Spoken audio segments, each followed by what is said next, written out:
Всем большой привет, дорогие друзья, дорогие мои пациенты. Я продолжаю отвечать на ваши вопросы. Пациентка спрашивает, у ее мужа храп, с чего начать обследование? Я всегда рекомендую в первую очередь прийти на прием к отоларингологу для того, чтобы провести эндоскопическое обследование носа, носоглотки и обследование глотки.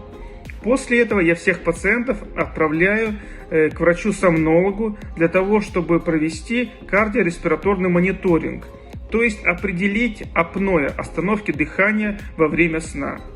Если апноэ легкой степени или отсутствует, тогда и есть патология лор-органов, тогда есть смысл проводить операцию. Если же апноэ второй и третьей степени, средней и тяжелой, то тогда операцию мы не проводим, а лечение мы проводим только у врача-сомнолога.